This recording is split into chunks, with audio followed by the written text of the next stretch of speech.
not Tamara Walking Stick, but she is a coworker and my boss, but she put together this presentation and she's kind of double booked, so we do a lot of, we're kind of interchangeable when it comes to our presentations anyways.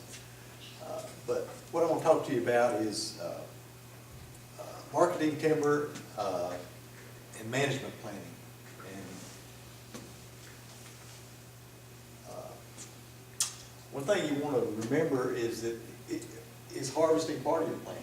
Why are you, first of all, you have to have a plan. That's the main thing. And being a forester and like Bob, dealing with a lot of landowners, I think nationwide only 5% of forest landowners have a management plan, which is kind of a scary thought, because what was the percentage here in Arkansas? It was, even lower than that.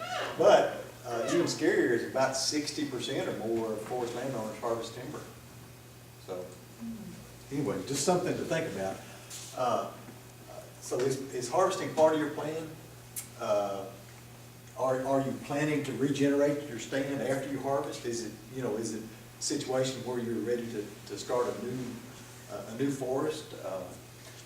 Are you doing it to improve the stand and the forest that's already there? Have you had an ice storm or a fire or a windstorm or something where you have to salvage some damaged timber? Are your goals, you need to establish your goals. And a lot of landowners don't really sit down and think about that. And maybe after this you'll have some tools that'll help you. But are you interested in wildlife habitat? Most landowners are actually more interested in wildlife habitat than they are forest management or producing forest products. I'll say it that way. So other landowners, depending on where it's at, aesthetics is important. People viewing your property, they want their property to look a certain way. And again, you need to plan for the final harvest because there's some things you can do before you harvest timber that you can't do afterwards. Once the tree is cut, it's hard to put it back. So, if you sell your timber, you need to do it smart. I'm not sure if this is the same. yeah, it's in the book. Is it? Okay. Yeah. Well, that wasn't the paperwork that she gave me, so I'll just kind of fly by the seat of my pants on this. If you're selling timber is easy. If somebody comes knocking on your door, how much are you going to give me? It's a different situation, and it's always kind of confused me sometimes. Forest landowners sell their timber without any idea what the value is. You never hear of anybody selling their house because somebody came up and knocked on the door and said, well, I'm in the area buying houses today and I may not be back for 10 years. So if you're thinking about selling your house, you better hurry up and sell it to me. But we hear a lot of that with forest landowners. That happens a lot. So the problem is if you sell it that way, you're probably not going to get the true value of it. If you don't know what the true value of it is, it's hard to make sure that you're getting a good deal. So it's better to market, it's better to be competitive, to have different options, talk to different timber buyers to get the highest bid. And again, most landowners are unfamiliar with marketing timber, and it may be something you only do once or twice in your lifetime. If at no other time than when you harvest timber, we try to promote people to deal with a forester, or especially a consultant forester at this time. Because the research shows, even though they get a percentage of, in most cases they work off a percentage, they'll take a percentage of the sale proceeds. But the research shows that they may charge you 10%, but they're going to get 20% more than what you would have. So they're going to more than make up their fees because they're familiar with the markets. You may know one or two mills in the area because you drive by them every day going to work or something, but there may be 15 or 20 people that are working for other companies in that area that are actively looking to buy timber. And some mills at certain times, they need to log. So they'll pay more, at this time of year where another mill may not. So if you're in the market, if you know that, then it's, that's a big plus. And these consultant foresters, that's how they make their money. That's one of the chief ways they make their money is by knowing the markets and knowing who to contact and who needs the different forest products. And in many cases, a mill may only take one forest product, but you may have 3 or 4 on your property. So being able to parcel those out and send them to the people that need them the most and will pay the most is very important. So we try to recommend, if you don't have a consultant forester, at least consider one at this time, you know, when you do harvest timber. The first steps in marketing, first of all, determine your objectives. I mean, why are you selling timber? And what do you want the timber, the forest land to look like, or the woodland to look like after you've harvested the timber? What's your goal? What do you have? You know, if you've got pine saw timber and they're looking for hardwood saw timber, then, you know, you're probably not going to be getting a very good price for it. What are the markets in the area? We're fortunate in South Arkansas and North Louisiana, you know, we have a very good market for almost any forest product. Other parts of the state, like if you get up in around the Batesville area where Bob's got property, there's not a lot of pine markets up there. You can sell it, but it's not, you're not going to get the same price that you would down here in Monticello. They have probably better oak markets up there, probably than what we in generally do have down here. And current prices and trends. Prices fluctuate.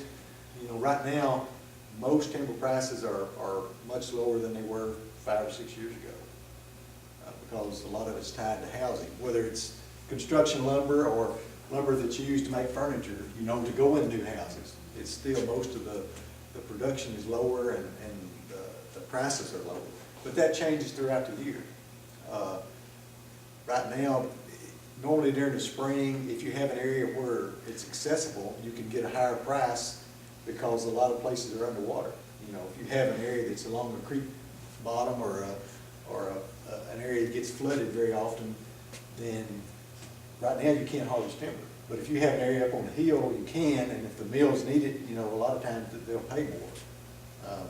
If you get into drought like we had last summer, you know, they could get anywhere as they wanted to. So location wasn't a problem. And again, how the markets work. As I said, they fluctuate seasonally and then within years, depending on, especially depending on the houses, how many houses are being built, as that's going to determine what the price is. Trees are sold by different ways. In the past, board feet was a common method. Now most timber sales in this part of the world are done on a ton basis, and as it drives across the scale going to the mill, they weigh it, and that's what the landowner and the logger gets paid off of. It's based on that volume. You can sell it by cords. That used to, again, 30, 40 years ago, that was a common method. It's not so common now. Firewood is still pretty much sold by the cord, but for the most part, tons is kind of the industry standard now. You can determine the volume. There's methods that you can measure the tree at what we call breast height, which is 4.5 feet above the ground, which is just a standard, so everybody's measuring the tree the same place. And then you measure, you get the height, and you have volume tables. We also have some new volume tables. The old ones would give you the board foot volume. The new ones would give you tons, so you could measure how many trees you have on a certain size, and tell how many tons that you actually have on your property or on a per acre basis. We also have some tools, a Biltmore stick that's a cheap tool that is readily available that you can use to measure tree heights and diameters to get the volumes. This is a picture of Tamara. This is some of her forest. This is actually, she's very proud of this, but these are trees that she planted. They bought the property that had been pretty well, the forest land had been negatively impacted by previous management, and they had some fields that the landowner had goats and cows on, and they weren't interested in goats and cows, so they planted them in trees. But you have to know what you have. It's best before you do a timber sale to have some type of inventory done. You can do that yourself, or if not, that's what a consultant forester can do. They can tell you what kind of species you have, how many you have, the volumes of the different size and different types of trees. Also, you need to know if you have any sensitive areas, some areas that maybe are too wet, or for some reason maybe you don't want access, or you don't want things in the area that could damage the sensitive areas. And you also know what you have to sell. I mean, you can have big trees, but they may not be valuable. You can have, you know, big elms and things like that, and hickories for the most part, that even though they're large trees, there's not much of a market for them.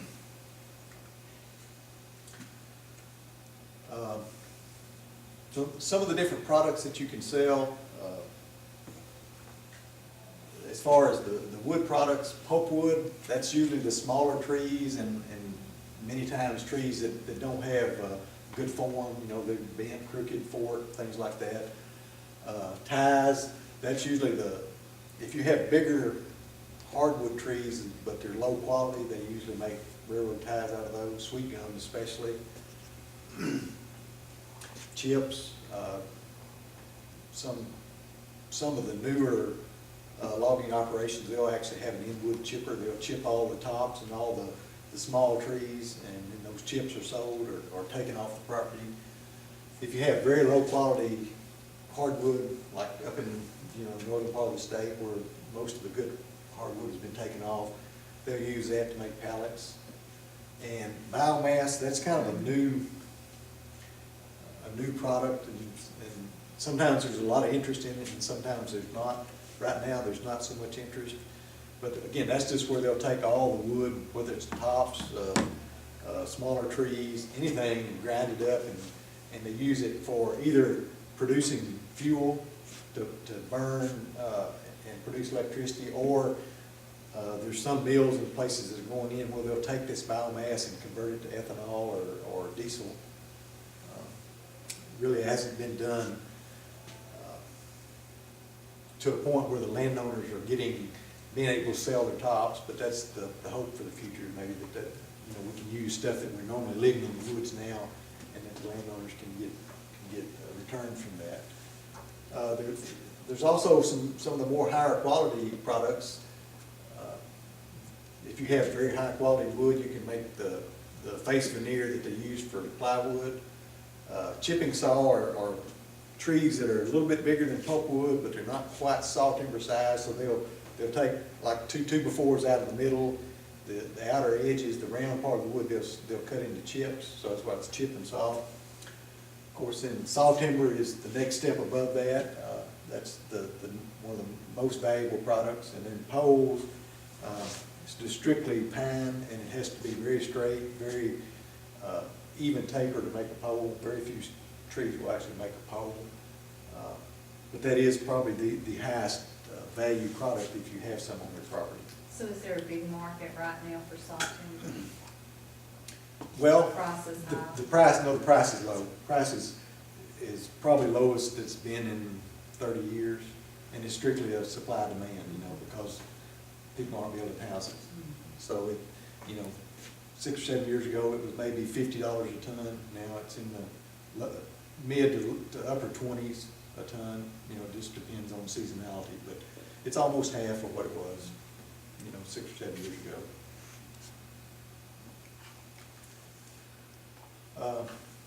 Are all trees top dollar?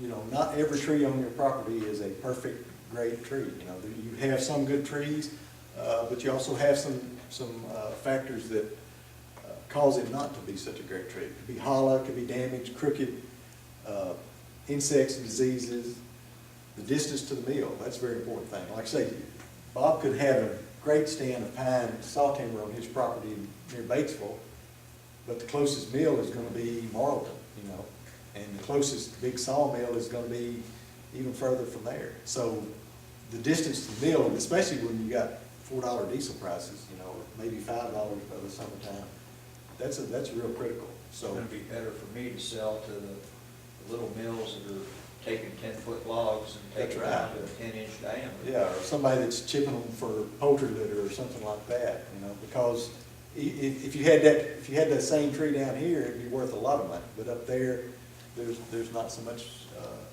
of a market. And again, species is very important. You can have really large sweet gum trees and they're not gonna be very valuable. You can have very large hickory trees and you can't even get anybody to take them at all in some cases, you know. There's some specialty markets, but hickory lumber is not very desirable right now. Site conditions are very important. If you have a wet site, you know, you're not gonna be able to get in, the logger's not gonna be able to get into the track as often as you can if it's a dry site or if it's up on the hill.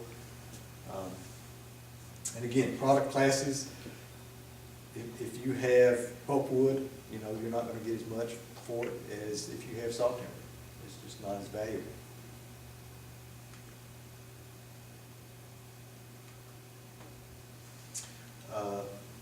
Some of your marketing objectives, you can have different objectives.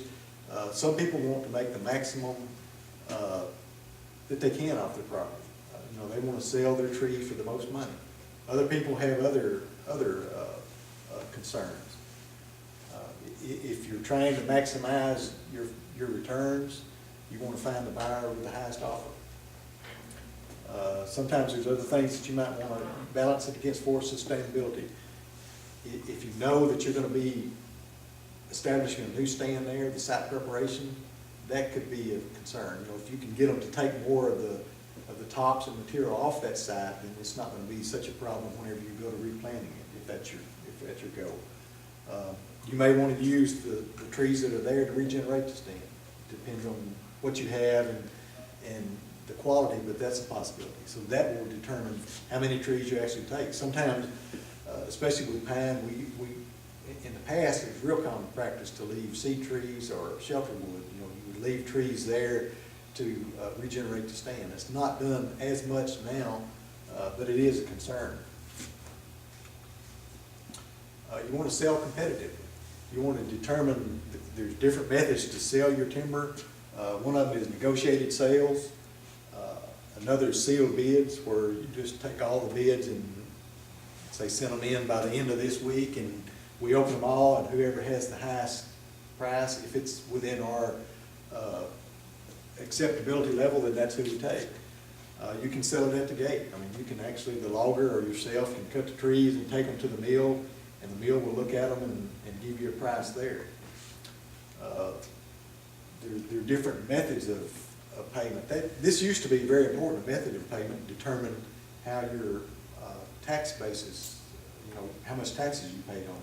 That's not a concern now, but you have a lump sum sale, which is basically you put the timber out, you make the specifications as to what trees are to be cut.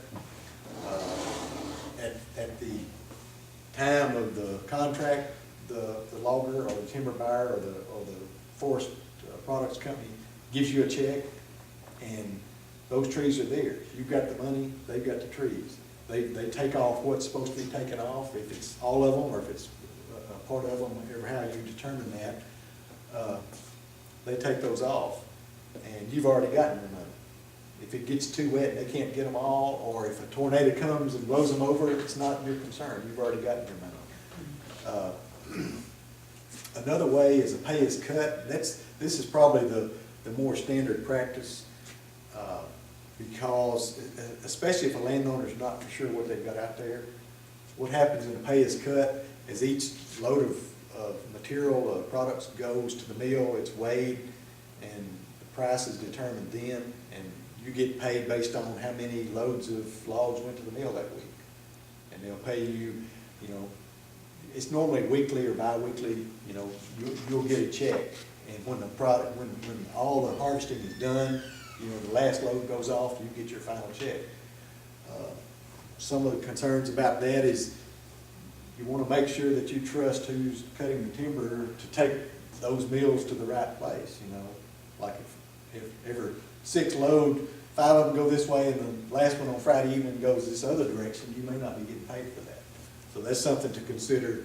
If you're a landowner, you want to make sure that all the, you know, that you're getting paid for all the timber that's cut. And again, not everybody is a crook, but you just have to think that there's a few out there, and they could be the ones that you're dealing with. Also, a percentage basis, you know, where a timber buyer will come in and say, well, I'll give you, you know, 60% of of the value goes to you and the other 40% goes to the logger, or, 50%. 50%, I've seen that very commonly offered, but normally that's a little low figure for the landowner. They should be getting more than that. So just something to think about.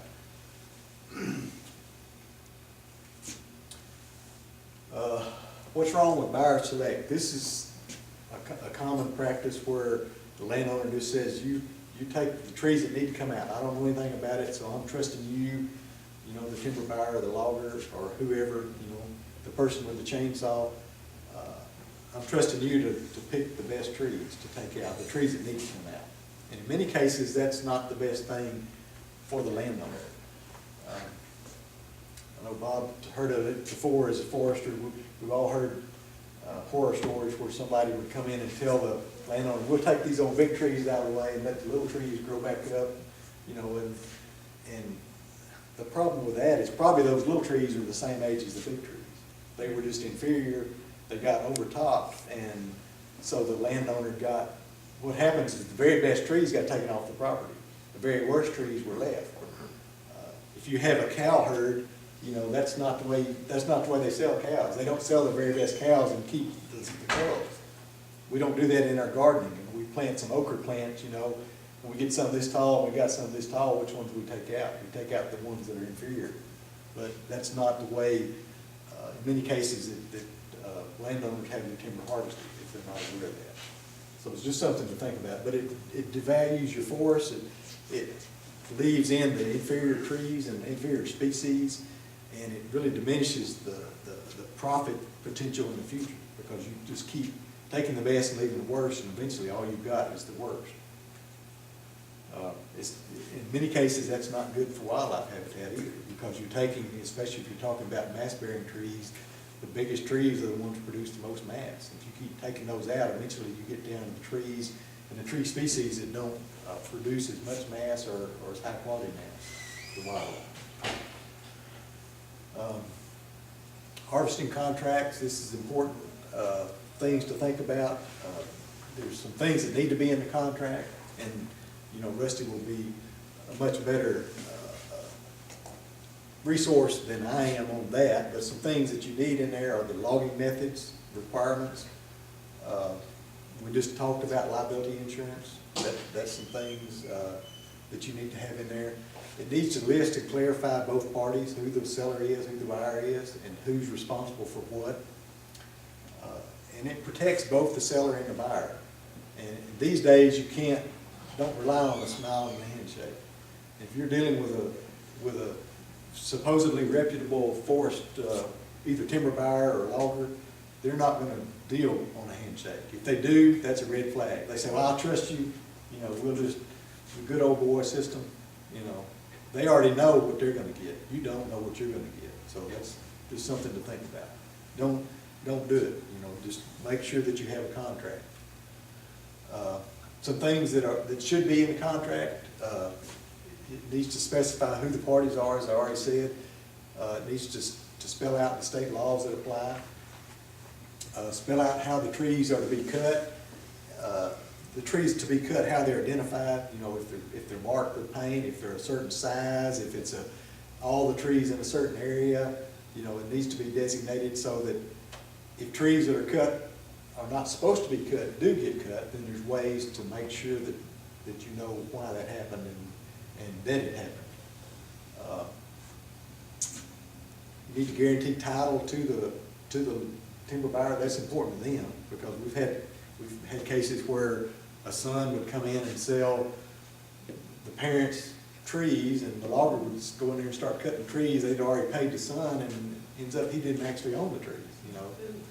So just something, again, that protects the buyer too. The amount to be harvested, is it the entire tract? Is it just a certain part of this tract? Is it this area between the roads? It needs to be specified, because there's, in the unlikely case that it does end up in court, the more information that you have in a contract, the better to protect you. The time and manner of payment. Is it lump sum? Is it pay as cut? If it's pay as cut, do you get paid weekly, monthly?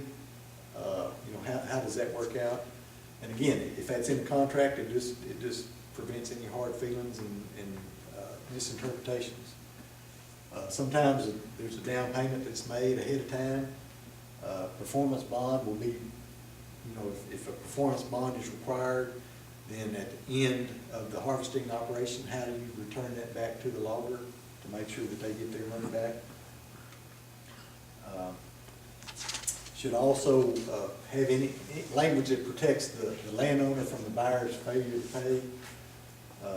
There should be a time frame there. You know, normally, most larger timber sales, you have 2 dry periods. It may not be 2 years, but 2 summertime periods, so that, you know, we may have a really wet summer this summer. And that, you know, gives the logger a chance to get in next summer and get the trees out.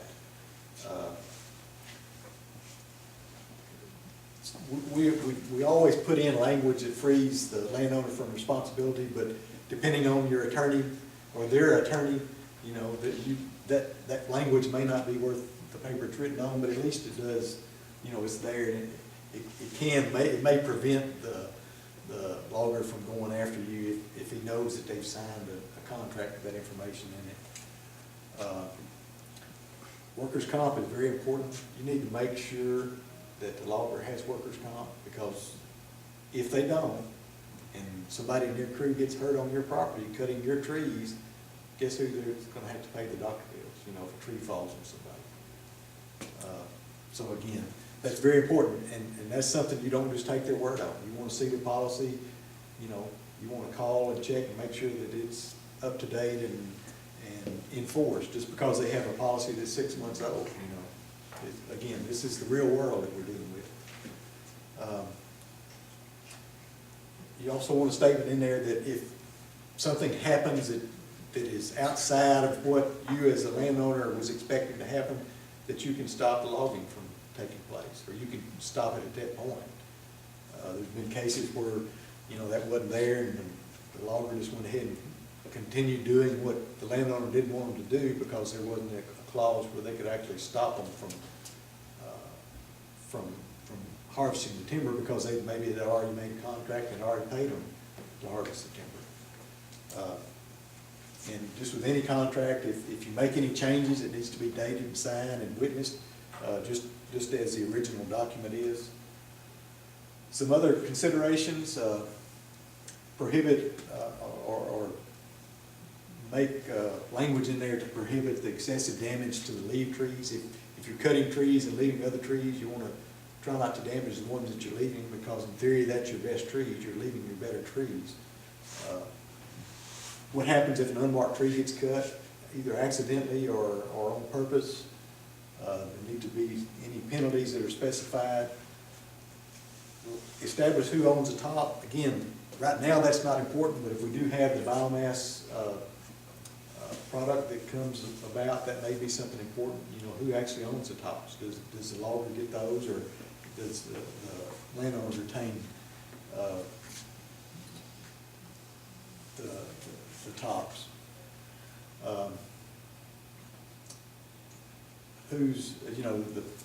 How do you settle any disputes?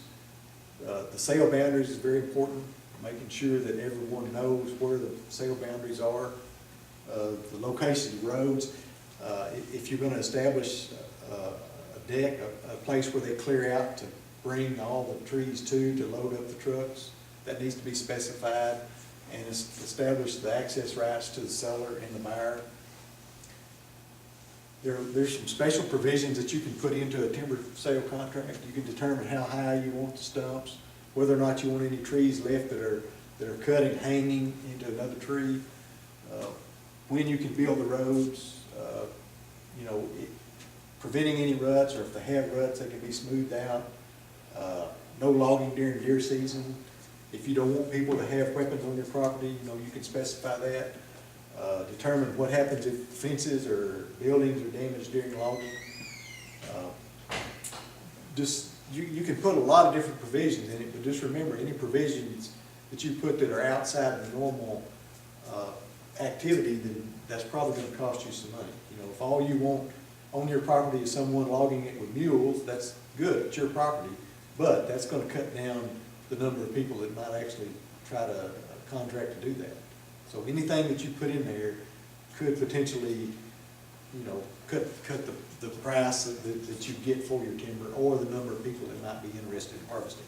You know, I've heard people say, well, I don't want anybody with a skidder on my property, they just have to have a small tractor, and that's good.